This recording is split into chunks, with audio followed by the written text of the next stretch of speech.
to Bonus Banter, where we answer your questions and talk about nothing.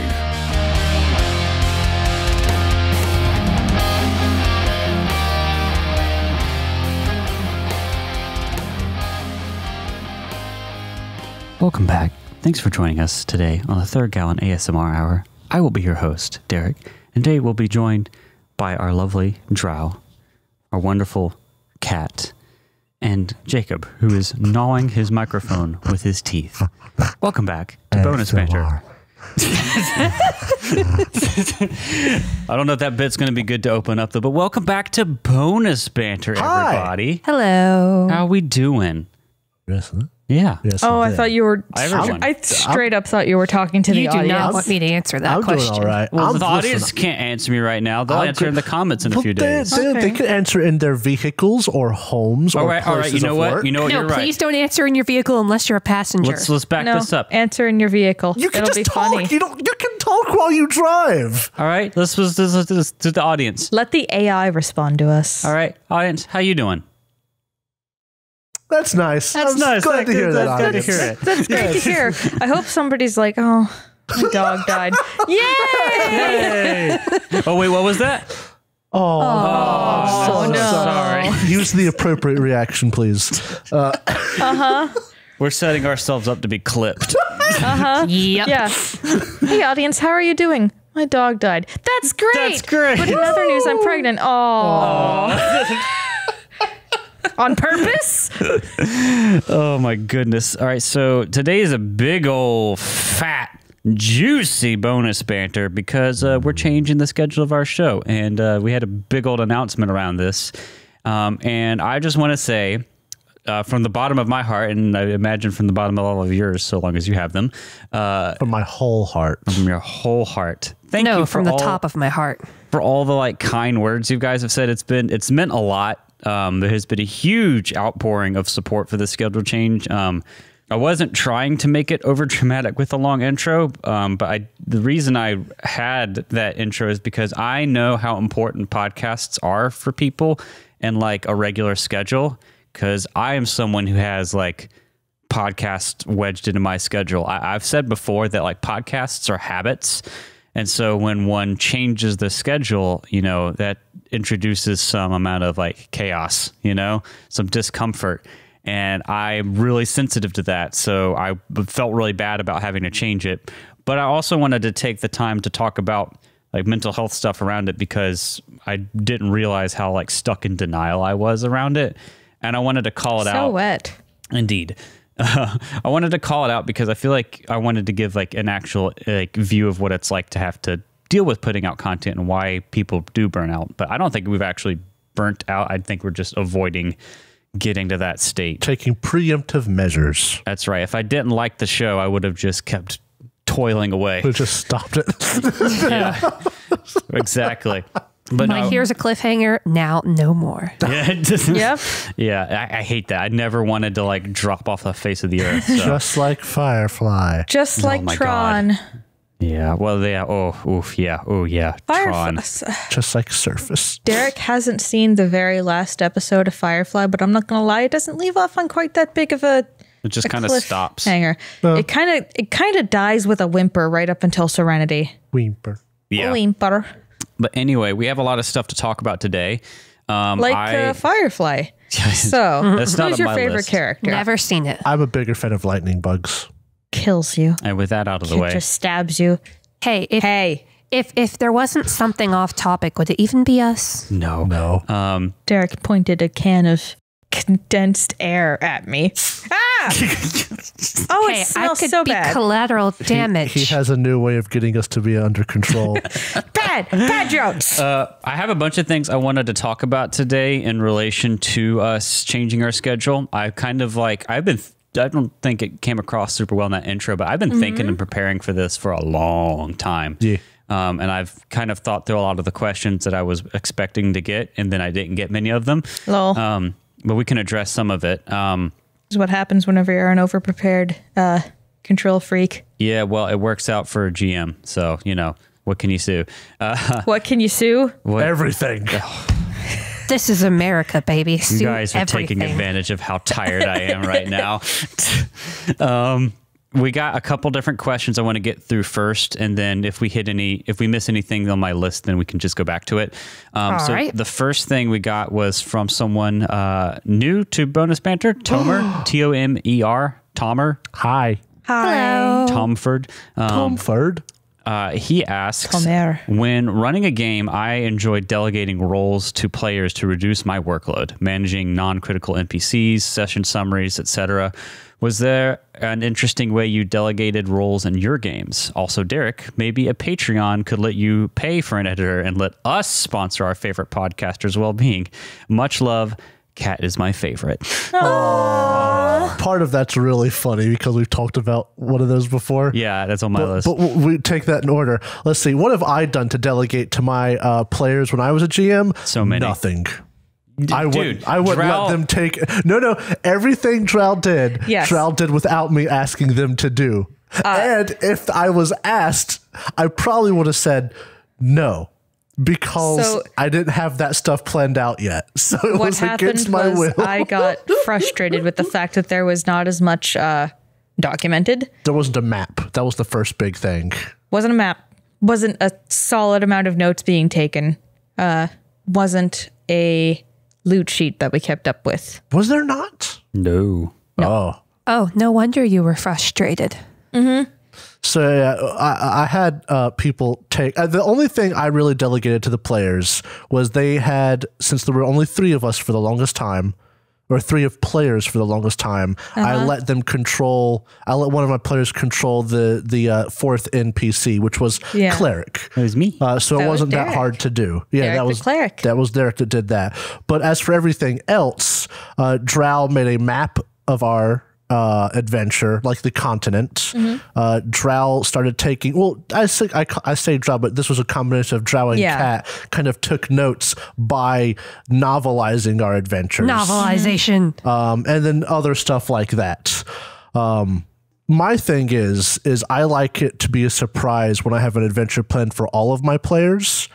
So I'm not going to... I don't expect help. My big issue with that is help would probably be nice if I knew what I was doing. But my big issue is I have motivational issues. And sometimes it's hard for me to prepare simply because it's hard to start preparing. And once I do that, things go pretty smoothly. So that's not the kind of thing that handing off responsibilities to other players would really be helpful with. Because if I don't have a plan, I can't tell them what to do.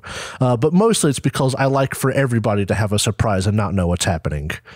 Yeah.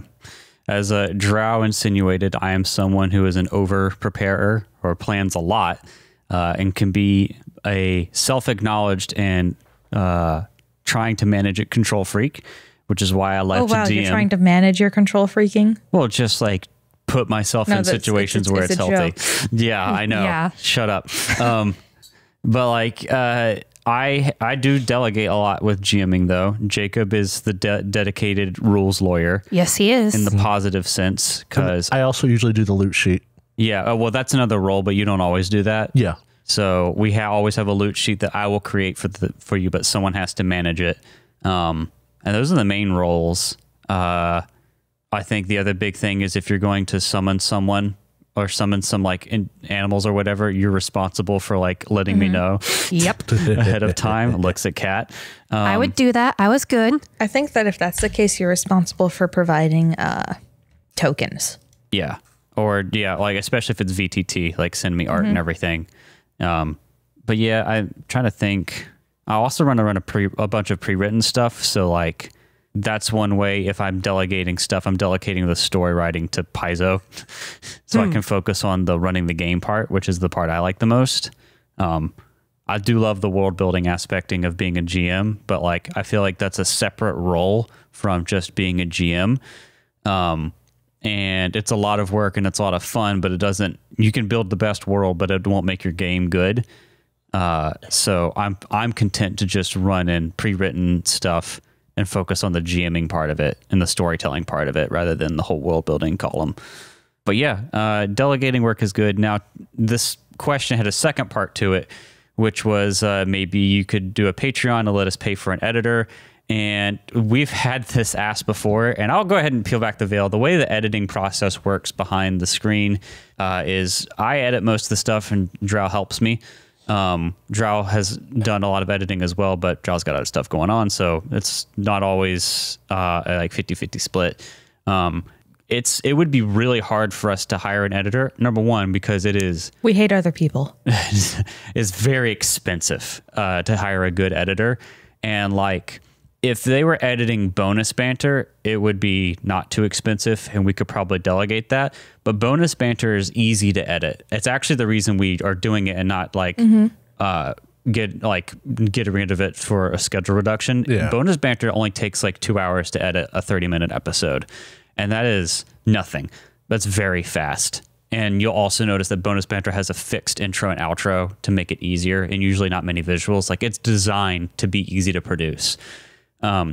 But if we hired an editor, like, first, it'd be really expensive. It'd be more than we could afford with a Patreon right now, just straight up. Unless we have some very rich listeners. And the other problem is, even if we had like a nice pile of money to like hire an editor, it would take a long time and a lot of work and effort to get someone, build up a relationship with someone that knows our style and edits to it, versus me and Drow kind of know it.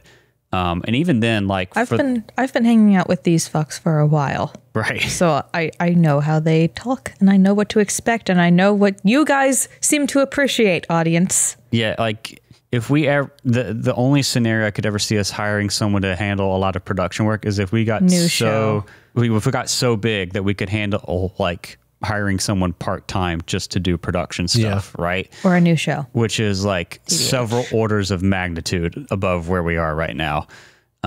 It's hard because, like, it's one thing to know how to use, we use Audition, Adobe Audition for our stuff. It's one thing to know how to use that. And then it's another to like know the kind of show that we want to make and the style we like to edit it. Because our stuff is supposed to sound like it's not very edited and very loose. But in reality, it is very edited. There's a lot that's cut out to make it sound better. Yeah. We'll cut out a lot of like rule stuff that isn't too important to hear, or like reiterating things we've already talked about. Right. And you've mentioned how sometimes parts of a conversation aren't very relevant to the other important parts of the conversation. And you'll just like stitch bits together that you still get what it's like to talk with us, but it's a bit more focused. It's editing. Cohesive. There's a good reason why we don't do live. Yeah, I mean, we could do live. We could, and it would be very different, but like, we have a very specific editing style, and I don't think it's, because I listen to a lot of other actual plays, I don't think anyone quite does what we do, because we're in between something like a Glass Cannon, where it is very fun, punchy, at the table actual play, but we are in person when not all other content is right now, and something like a very polished like roll to cast that's really tightly produced. We're in between that. Like, we want to sound nice and loose, but like there's a lot of editing that goes into it, and we still have a lot of like sound effects and ambience and music and all that goes into it as well. One thing that the audience will never notice that I put in as a detail is if there's like combat or music in the background, I never let a track play for more than like 15 minutes. I just switch it up, versus a lot of shows will just have like the combat track for this episode. So there's a lot that goes into it. So in short, no, as wonderful as it would be to have somebody else edit this, we have a particular style that could be hard for them to learn. Yeah, it's too expensive, and even if we had the money, it would take a long time to find someone, and you'd have to find a person that gets it and work with them. So it'd be basically like hiring someone, you know? Yeah. You couldn't just Fiverr it. However, listeners, if you still felt like doing this, I'll quit my other stuff and you guys can pay me. Yeah, I mean, I'm serious. I don't This think is a joke. I'm serious. This is a joke. Yes. That was also part of the bit. That was part of the bit. I think I'll take this moment, since we're talking about money, and we just talked about the whole Patreon thing on our last episode. I have pretty much fully decided I don't ever see us opening a Patreon right now. because it's just not in line with what our show wants. And I'm going to go ahead and talk about this because we got a lot of support and a lot of people offering to give us money, and which is appreciated. It's really very sweet. appreciated. Yes. Wow. Yeah, but It's like you want to pay for our chaos gremlin selves? the reason I don't want a Patreon is very specifically how it's set up. Patreon is meant to be like a per creation or per month. It's like a subscription donation. service. Right, and that is like, Famously the worst setup. I don't think we need recurring money like that, right? Yeah. Because a lot of it is, well, we want to grow this. Like, let's say if we had a big enough audience that we were looking to launch a second show. Launching a second show, we'd have to pay a lot more in hosting fees. There would be more costs with like equipment rundown, and like we could arguably use it to cover all of our daily logistics that we have to spend with getting us in this room more often, right? There's a lot of extra cost going to a second show, and you could use a Patreon, and they don't like go away, right? You could use a Patreon to cover that. But like it's all recurring, and I think we're doing what we want to do. So like if we wanted to get money, I think we would use coffee, because we could say like, hey, we need a new this. It's a one-time thing. Chip in on the pot. There we go. If we need to do it again, we'll do that, you know? And the reason I bring this up is one cool thing that's happening because of this schedule change.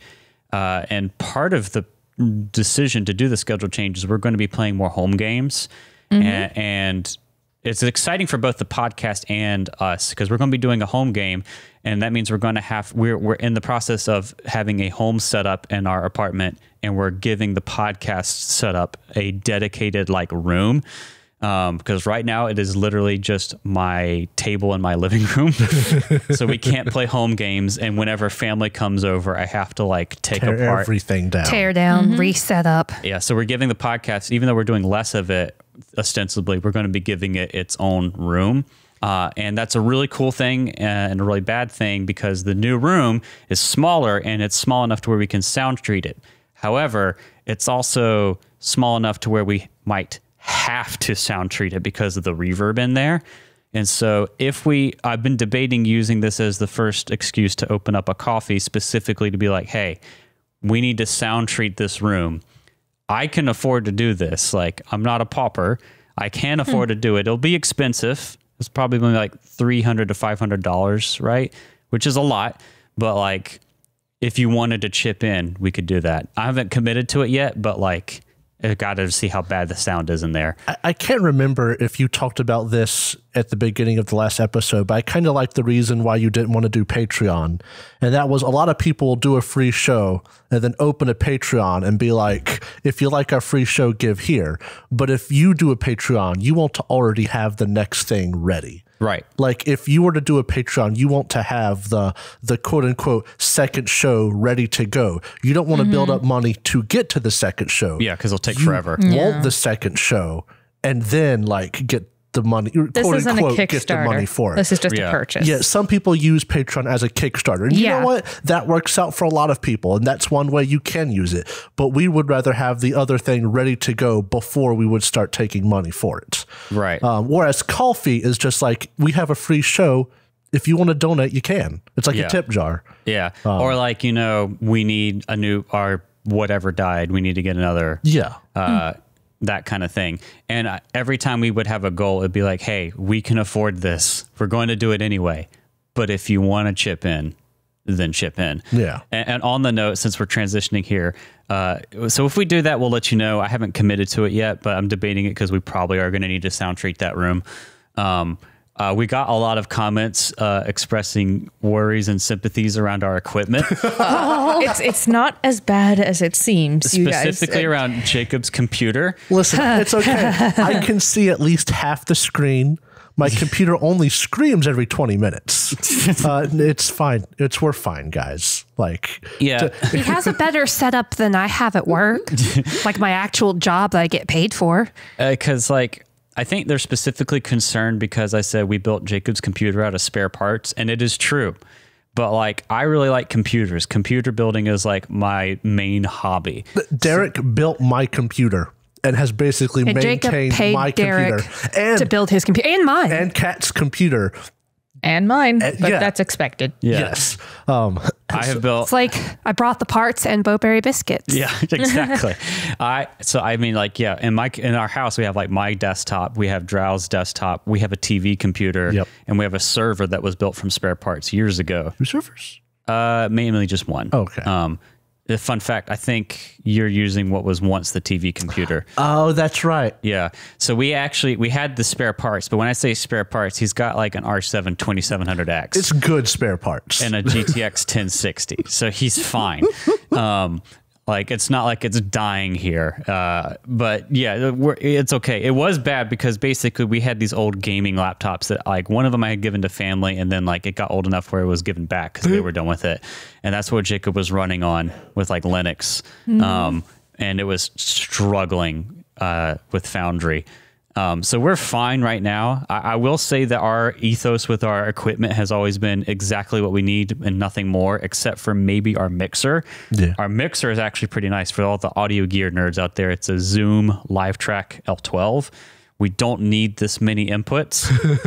The L8 would have been perfect for our needs, and honestly could get by for a lot less. But what's nice about the L12 is it has built-in compressors, and it doesn't affect how we record, or rather, it doesn't affect the quality of our recording, because when you use it over USB, you just basically get the raw thing anyway, pre-effects. But it's nice for our headphones and monitoring because we get to hear kind of what our voices will sound like compressed. And it's been really good. It's also been really useful for when people remote in, because I can add their voices to the mix and I can send everything but their voices back to them, even like the music and everything. So like, that's really nice. It's a good tool. That's the only thing we kind of splurged on. But yeah, we play on 2 6-foot plastic tables stuck together. Plastic tables. They're My really beloved. good. There's no point to get anything nicer, right? It's like you can take it down and set it back up again. And the nice tablecloth of an unused giant battle map. Yeah. And a fitted sheet. Yeah, fitted sheet. Yep. Hey, it works. I should post. I have actually a picture of the setup. Oh yeah, you should. I should post a picture of it. The in this old, video. the fitted old sheet. setup. Yeah. By the time they Fits hear perfectly. it, it'll be taken down and we'll be moving over. But yeah.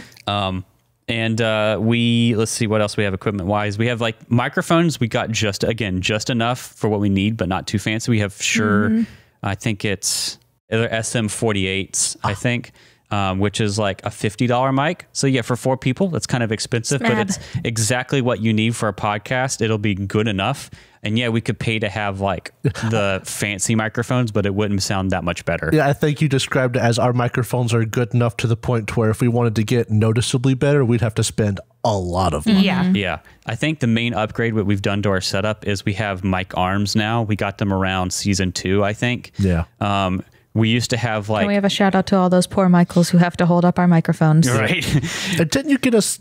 Is this a new chair that you got, or No, I was got this those a when I swapped out? moved. Okay. Yeah. We used to have like those like tripod mic stands, and we'd have like sandbags on them to hold them in place. yeah. I remember them. They were pretty clunky. Yeah. These arms are a lot better. But yeah, it's like everything's like that. Like we have exactly what we need and nothing more. We did spend on monitoring headphones, but we have the like Audio-Technica $50 ones. I forget what they are. They're not super comfortable, but they like work and they block out a lot of sound. You know, exactly what you need and nothing more. You know. So I went into it because I figured some people would appreciate a gear talk, and also it's okay. We have what we need. It was really We're not wholesome destitute. how Yeah. people offered to like help. Yeah. It felt really nice. It You know made what? us Thank feel y'all. special. Yeah. And it's like we can afford to get our equipment upgrades as we need to, but like if we do run into something expensive, you know, we might open up a coffee just for that. Because I am worried about the new room, because it can be a lot more editing work if it's really reverby to have to like isolate each person talking. So it'd be worth spending to have less production time. Anyway, that was a long sidetrack. Let's get back to bonus banter questions here. Next one is going to be from someone called Noble Griffin. I think they've written in before. What a fun name. This is mostly appreciation, I think. It says, just wanted to say thank you for all that y'all do. This podcast has been a godsend for getting through my shifts at work. And as a newer fan, I've had a blast getting to go back and start season 1. And now that I'm caught up with season 3, He said he just got to the scorpion fight. Oh, yes. I love the Scorpion Beast Best fight. episode I'm actually we've made. re-listening to season 1 right now, and I just finished the scorpion fight. It's so good. It's like in the top 10 episodes for sure. Forbidden Lands is such a fun game. Oh yeah. And the chemistry we had as a group of players and characters It's was so much fun. It had the magic. I loved Dreamin'. He says, I was lucky enough to find the show on YouTube while searching for actual plays of the Outlaws of Alkenstar AP. Oh, wow. Very nice. specific. He was doing his research before running it, and it's been so incredibly helpful for helping me remember details and knowing what could benefit from some tweaks, which is very good because Yes. that's like the thing. You can read an adventure path, and then hearing someone else run it, you're like, oh, I could see how that could be a pitfall for my group. No AP is perfect, and it is good to have examples to go off of. To finish, he says, you guys rock and have such a wonderful dynamic. And I really hope the break and shift in schedule helps. Thank you. We do too, because I think I still hope we can record enough to do bonus banters regularly, because then we'll still have weekly things. Yeah. And the bonus banter, again, is so phenomenally easy to produce. It should help because, honestly, bonus banter is part the catalyst and part what made this schedule change possible, because we started recording really far ahead, and that was like, well, crap, now we can't interact with the listeners as much. Yeah. And then bonus banter comes along. Well, now we can get way ahead. We can change our schedule and still interact. Yeah. So it's perfect. Let's go on to another one here from Bridgie P. Just writing in about the schedule change. Bridgebert P. And making your episodes bi-weekly. You have all made a phenomenal effort in your own way to bring this podcast to life, particularly Derek and Drow with your contributions outside the game. Even with the odd delay when you've definitely had shit meets the fan. You've always got things out as soon as you could, but more amazingly, the quality has never, ever suffered. Aw. In particular, Derek, hearing you talk about the probably tens of hours you put into getting the podcast out the door each week sounds analogous to the insane and unsatiable crunch that has been publicized throughout things like the game industry. And you've done it all not for pay, but for the love of the project that you've worked hard on for the past 2 years. Yeah, I mean, crunching and there's a good type of stress, right? Not distress. It's called eustress. And that's good in some cases, but doing it again and again and again and again and again and again and again is bad. Turns the eustress into distress. Right. It's like that difference between PTSD and complex PTSD, where complex just kind of keeps happening. Yeah. This is complex stress. Yeah. This is advanced stress. advanced stress. Yeah. And honestly, I remember my New Year's resolution for this year was get to head. And I think I tried really hard to do it the way I imagined. And the real way to do it is to reduce the workload. But he goes on and says, burnout and mental health are things I understand well and have nothing but empathy for the decision you've made, which despite from the outside seeming like the most obvious and sensible choice was no doubt incredibly difficult for you to come to terms with. That is very true, because you guys know that I kind of thought oh, I just got so much going on getting this out. For me to realize no, it's just the workload is too much. It's impossible for you to keep doing everything. If one person's birthday throws off your schedule, you got too much work. That's very true. I'm sure you feel like you're disappointing the listeners. We've already talked about that a little bit. By changing the schedule, absolutely not. You're just looking after the long-term health of yourself, your group, and the podcast. Without you and others doing well, there is no third gallon. He said, don't feel obligated to read this out. I just wanted to express my feelings. Oh man, it sounds like you should have read that before you read it. Whoops. We did have to read this out loud. Yeah, because we appreciate it. And I don't know if I have time to read all the YouTube comments, but man. Why would we not read aloud a form submitted by our own great betrayer? That's right. Bridgeford Peeferton. Bridgeford P. Piss. Oh my God, you stopped that. You stopped that. No. I appreciate that. The support has been really great. And the only reason stuff like this, the support and how many people have told us they want to throw money at us is the only reason I'm concerned. Maybe I should just let you guys, because you really appreciate this. And I don't want to be too stingy with my desire to not be held over to anyone. I refuse to get paid. Never. I actually had a really cool idea if we do the sound treating thing in the future. I don't know if I want to do it because I'm still figuring out like lease stuff. Don't want to make a decision yet. But if we do end up doing that, I really want to make a video of it going up, and I'll show my face because like I've already done that bonus. You've already banter. done that a few times. Maybe one day we'll get a picture of Jacob T-posing, but from the back. it'll appear in like one frame of the video of me putting up the sound treating. I don't care if I show my face. I'll help you sound treat the room. Yeah. I just had an idea. If we do this video, I want to like, my idea would be like show what it sounds like before and after. Yeah. And I was going to like do multiple microphones, like, and show like the reverb and everything, but we could just have you fart. Oh my God. I It's mean, like just stick Mirak in the middle and that'll be me. It goes from Listen, to listen, I'll contribute in any way I can. I'm so sorry.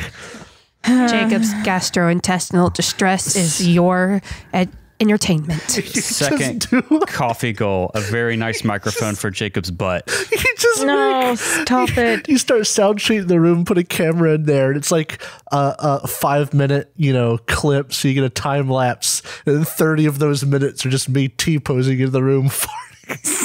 No, you need to sound treat Jacob's chair. Okay, this is giving enough attention to my butt. I'm a little uncomfortable. The next one we got is from Damn, that ass do be farting. Jesus. The next one we got here is from all right, so the name is Jan, and so in English with American pronunciation, that's Jan. Jan. But this person's from Germany, and they said, hint, not pronounced Chan. So I want to say Jan. Listen, We'll find out. You keep submitting, and we'll keep getting it wrong We'll keep editing. until we get it right. Oh, yeah. But it says, before I even begin, I apologize for how long this post is. Oh, boy.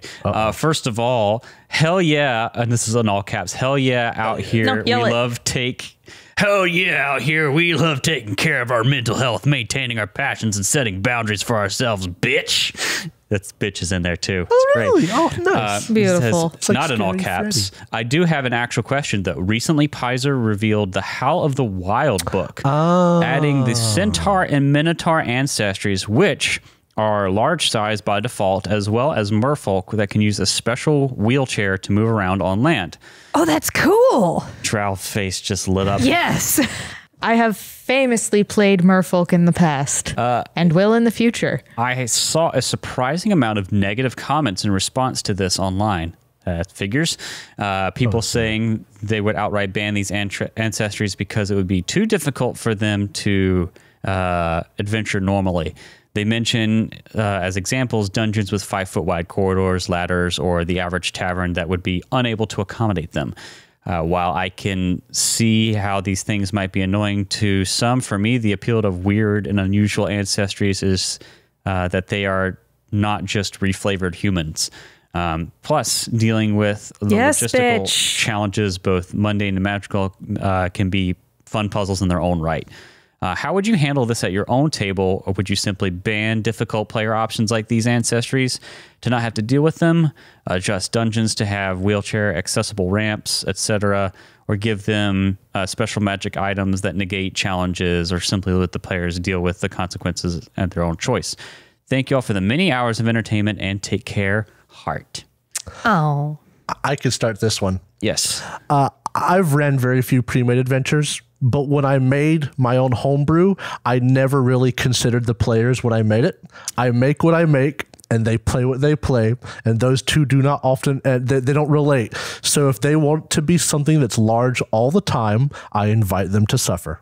If this was first edition, it'd be like reduced person is a hell of a thing. That's right. And because we even talked about Skull and Shackles at one point, and one of the things that Drow, have we said this to the group, or is it still a secret? No, this is fine. Okay. So I know what you're talking about.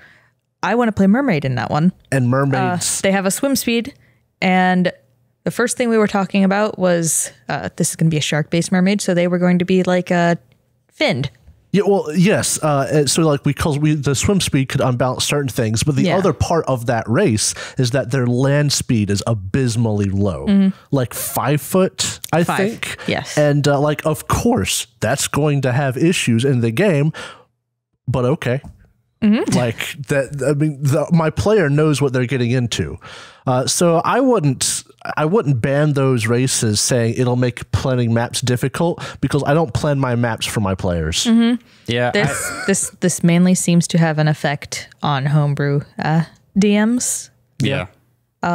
Oh, I was also going to say I also wouldn't change pre-made adventures. Yeah, if they die, they die. Yeah, It's like if you're going to pick something that you know makes things difficult, that's your choice. like we're looking at for our relaxing, not recorded game, doing the Emerald Spire. And one Which is an underground, everything's underground adventure. If somebody wanted to be a cavalier and have a horse as a mount, go ahead. You're going to suffer. But hey, if that's what you want to do. Yeah. My job as the GM is to warn you, and then you can do whatever you want to do. Yeah, that's exactly right. I feel like this does go back to don't be afraid to tell your players no. Yeah. Like if you are making a game that for some reason or another, whether it's in a pre-made setting or in a homebrew setting, a player being a centaur or a minotaur just doesn't work, just say no. Yeah. Yes. I do want to say there's a difference between letting your players play what they want and letting them steal the show in a way that is detrimental to the other players. Right. Totally. Yeah, and like it doesn't have to be no, you can never play this in my games. It's just no, this campaign doesn't work for that. And it's also like if someone wants to play something out there, then that puts more onus on them to have a really good reason to make that character work. Yeah. Both mechanically and also narratively.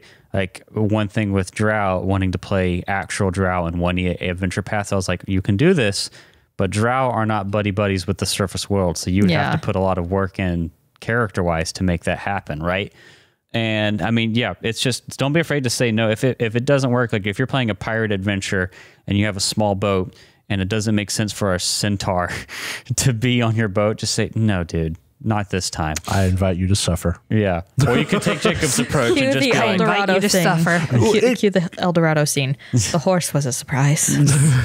It's also because some of these could be like a minotaur is typically a monster, and they're trying to think of how, typical peasants would react very poorly to a minotaur. Because I had kind of the same thought process when the Book of Undead Ancestries came out. I was like, good luck using that in a regular adventure. But I also think that's part of it. Like if you know that, okay, I want to be a skeleton disguised as a regular person for Rise of the Rune Lords. Oh, great. That's going to be fantastic. If you get discovered, they're going to hate you. But as long as you can warn your players of that, that could just add drama to the game. You imagine being like a skeleton and you make friends with like a wizard and you're like, hey man, people aren't going to like that I am actually autonomous. Can you be like, oh, my summoned skeleton rise every so often? Yes, that's exactly how you do it, right? Necromancy is also allowed. But that's exactly how you do it. Like, I think that would be less scary though. Yes. Yes. like, if an autonomous, like, independent skeleton would spook people, but like your friends and necromancer just like, oh yes sir, and like people get less spooked about it, It's like that's still a great way spooky, to handle it. but it's less spooky. It's so yeah, we actually have, we do have two kind of very different ways of looking at it, don't we? Yeah, I mean, I'll let people do what they do and suffer the consequences, but I want them to move 100% sure that like they're going to walk into a bad time. Yeah. But there is also a limit where I'll just be like, I know that you want to deal with this, but I don't want to deal with you dealing with this, so I'm going to say no. And then there's also the cases where Yeah. you say no because it just doesn't make sense for someone of that whatever to be there.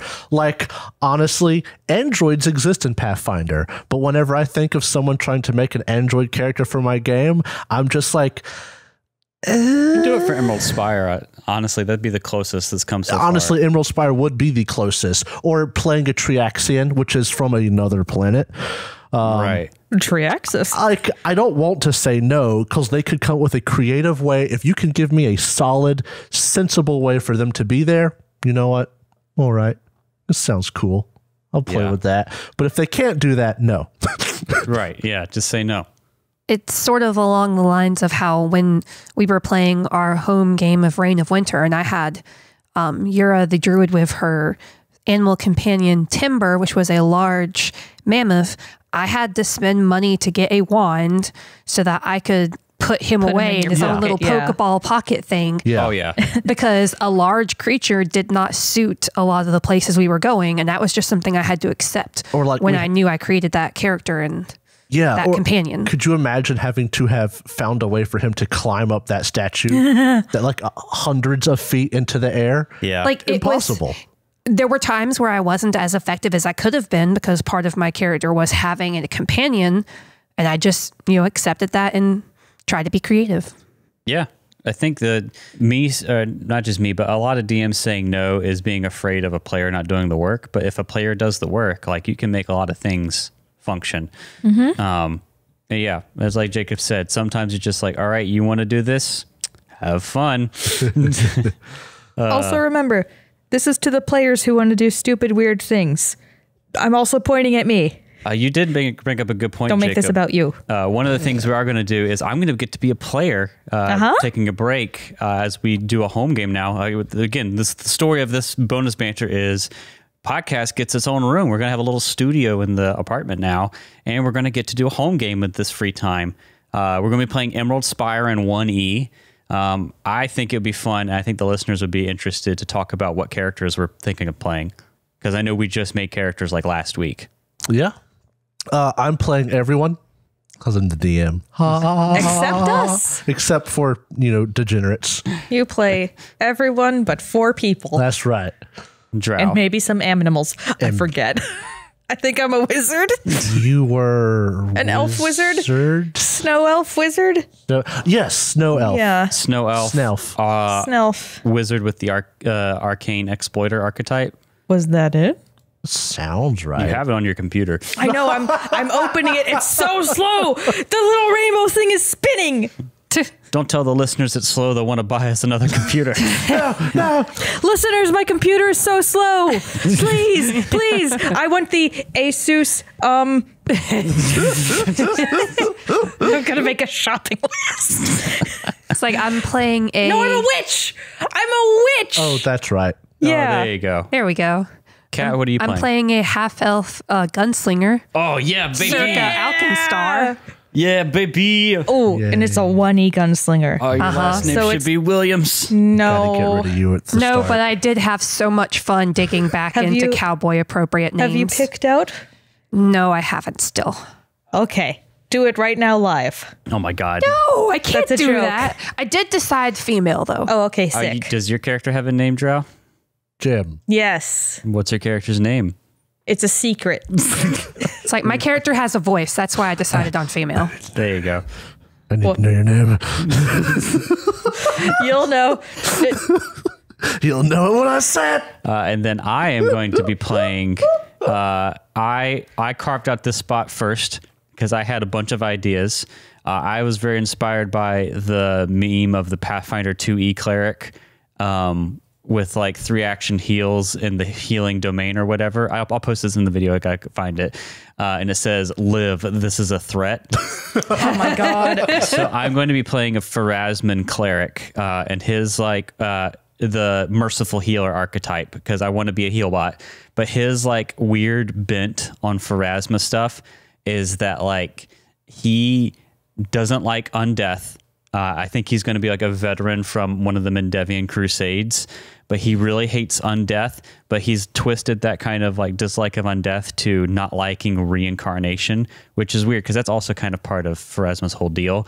So like Or resurrection. or resurrection, right? So he will never, ever bring someone back from the dead, but he will do everything in his power to keep you up on your feet. I love it when a player dedicates themselves to being the healer. Yeah. Yeah. I figured that divine support character like cleric was not going to be up for grabs in this campaign. Yeah. So I parked on it. I wanted to be a human, like veteran kind of person, but dwarf is just so good for cleric. It's so tasty. It's so good. So I'm a dwarf and my name is Stuart von Stauffenberger, but you can call me Bimble. And we have a special fourth player who's not part of the podcast who will be joining us, and they're going to be playing an Oread. A stone people monk with the student of the stone. The special stone people monk. Yeah, archetype. And they look like Dwayne "The Rock" Johnson made out of rocks. Oh, beautiful. Yes. So we've got a witch, a gunslinger, a monk, and a cleric.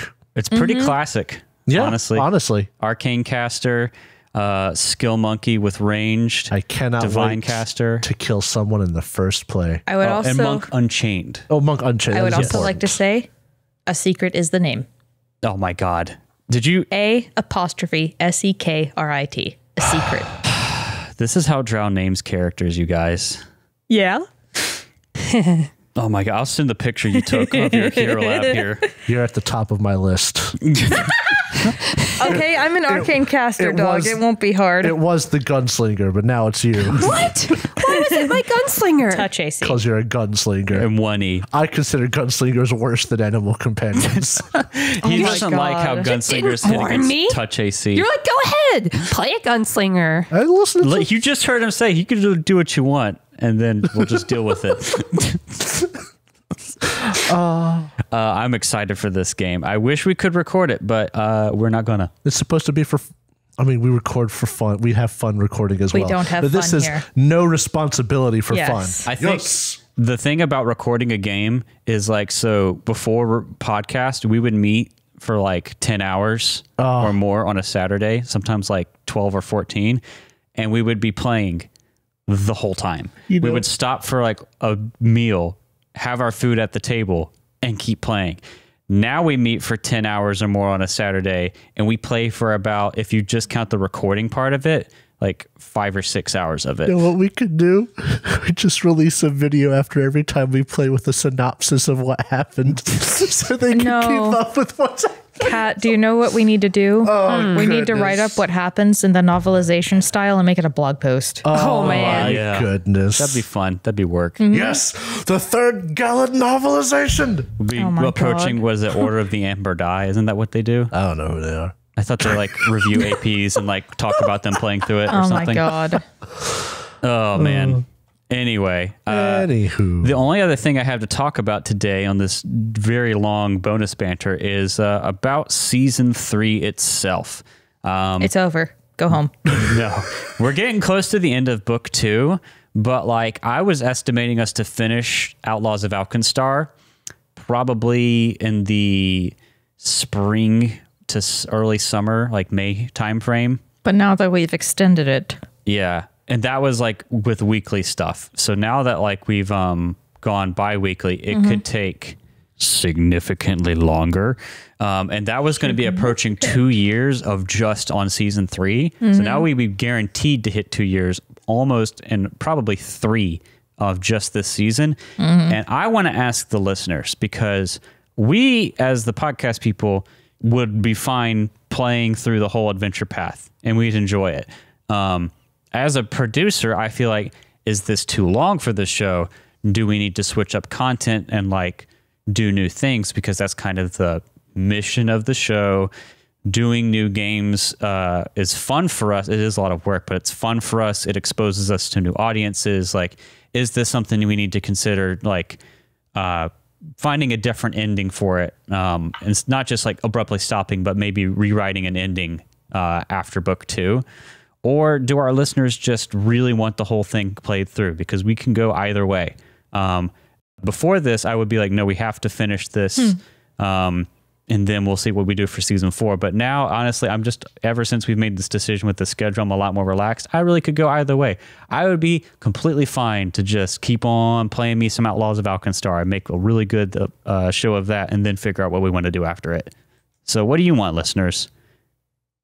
Oh, really? Okay. That's nice. Yeah, that's what a Thanks for telling what us. a valid opinion that I have just heard. You can not you specifically though. That one was stupid. Yeah, but everyone else is. Yeah. you can leave your comment on YouTube. You can also submit for Valid bonus opinions banter, for everyone but you. especially if you have a question around it. Like, you can obviously submit for bonus banter, but we will check the YouTube comments around this as well.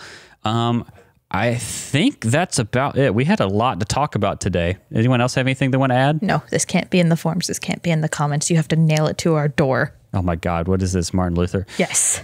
Go eat some lemons. Don't get scurvy. Yes. Yes. Vitamin Change your C socks, no trench foot. gang. Look after yourself. There you go. Remember, not only do we need to protect our mental health, but you listeners need to protect your mental health too. I will say, though, I know we've discussed the whole coffee thing. If you have thoughts on that, write in as well. If we end up doing that, we'll do some sort of proper announcement. You could expect that, but I'm not sure I want to do that yet. I've got to figure some other things out first. Can we do a cappuccino instead? Jacob. Maybe on like that note. Or a latte. Thanks for tuning in to this bonus banter. This is going to be the last thing for our break that goes out.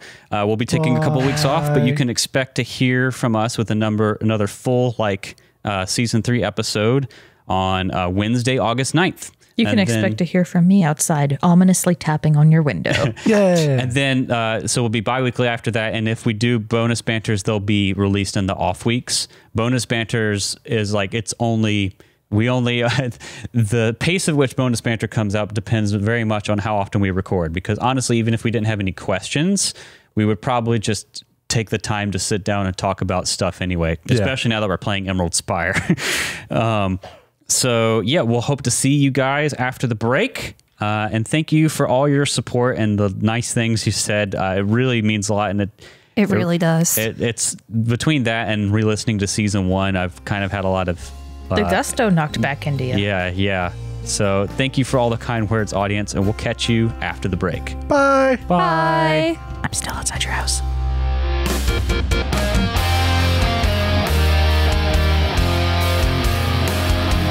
Thank you so much for listening to this episode of Bonus Banter. If you enjoyed it, please consider subscribing, rating, and reviewing us. If you would like to submit a question or comment for Bonus Banter, please use the Google form linked in the episode description.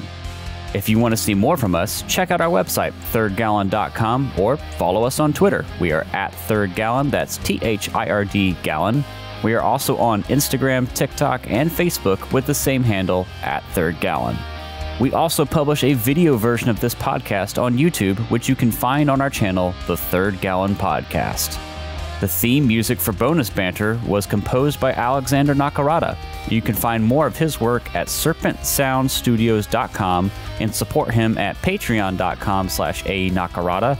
That's patreon.com/ANAKARADA.